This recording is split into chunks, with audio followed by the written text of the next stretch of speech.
तभी हम विचार किया करते थे एकांत में कि जो भगवत प्राप्त हो गए उनकी तो इतनी सामर्थ्य, पूरे विश्व का कल्याण कर सकते हैं, फिर वो छुपे छुपे क्यों घूमते हैं? क्यों नहीं समाज में उतर करके सबका मंगल कर देते हैं? क्योंकि मम भक्ति युक्तो भुवनम पुनातो।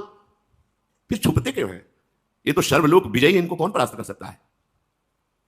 शिष्य शिष्य ही रहता है, जगत गुरु भगवान पूरे जीवन शिक्षा देते रहते हैं। ये संसार जगत गुरु भगवान का विस्तृत रूप है, वो भ्रम मिटाता रहता है। पारस रखी है उसी लोहे की डिबिया में, पर लोहे को पारस नहीं बना पाई। क्यों? बीच में रुई का पर्दा है।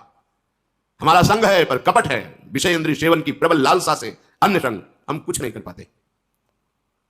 तब लगा कि जो बड़े बड़े महापुरुष छुपते घूमते, उसका कारण यही है कि कोई लाखों में एक अधिकारी होता है, अब मैं मुक्त होना चाहता हूं, उसको उपदेश करो, वो तत्काल श्रवण करके उस पर चल देगा और उसे कोई भी गिरा नहीं सकता। पर जिनको बिल्कुल पता ही नहीं, मांगते नहीं है, केवल भोग पर ही दृष्टि है, तो चाहे जितने दिन घसीटो, वो वही अपनी मना स्थिति जहां है वही वो सुख जानेंगे, पाएंगे, मानेंगे, वही पाएंगे।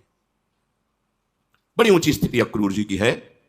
मथुरा से जब वृंदावन आते हैं प्रभु को लेने के लिए श्री कृष्ण बलराम जी को, तो वहां भगवान शुकाचार्य वर्णन करते हैं।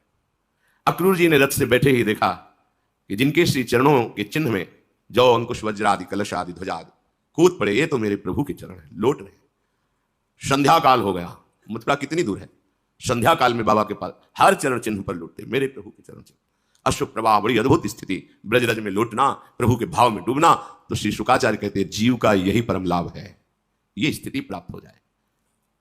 ऐसी भावमयी स्थिति और ऐसे भगवान के ऐश्वर्य को जानने वाले जब वापस मथुरा की तरफ जा रहे थे, तो भगवान श्री कृष्ण और शेषावतार बलराम जी विराजमान थे। तो उनको लगा मैं कितना निर्दयी हूं, कसाई कंस के हाथ में सौंपूंगा जाके। ऐसे सुकुमार प्राणवल्लभ परम सुंदर श्याम सुंदर गौर सुंदर बलराम, मैं छल करके इनको लिए जा रहा हूं कि वहां बहुत बड़ा उत्सव है, आप भी पधारिए, हम कृष्ण बलराम को ले जा रहे हैं, आप सब ब्रजवासी जन आइए। पर मैं तो जानता हूं ना कि वो इनका वध करने के लिए बुलाया है। अंदर ही अंदर वो जल रहे हैं। ब्रह्महृदय में जब पहुंचे यमुना जी के पावन तट पर, अक्रूर घाट जहां है, उनका प्रभु मैं स्नान करना चाहता हूं।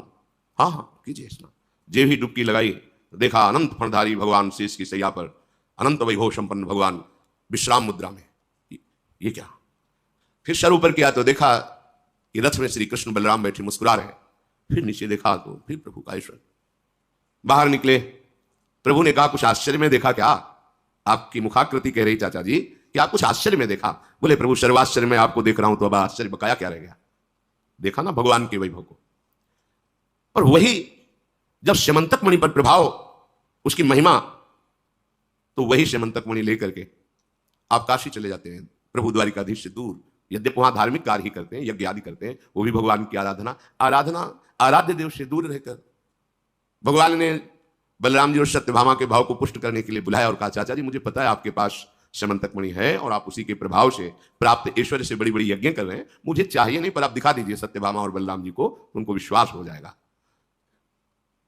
नहीं दिखा रहे थे। हमें पता है आपके पास कपड़े में लिपेटी हुई रखी, आप दिखा दीजिए।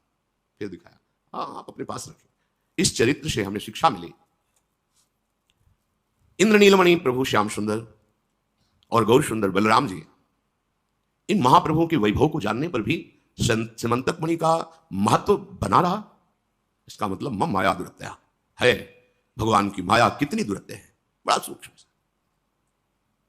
भगवान शंकरषण का साक्षात्कार करने वाले दिव्य विमान प्राप्त हैं और भगवान शिव के पास विमान पे बैठ के जाते हैं और अशभ्य वर्ताव करते हैं। फलस्वरूप जगदम्बा शाप देती है और वृत्तासुर नाम के दैत्य के रूप में परिणित हो जाते हैं। बड़ा विचारणीय विषय है। साधु समागम, भगवत साक्षात्कार और कहीं उद्दंडता बची रह जाए, बड़ा आश्चर्य की बात।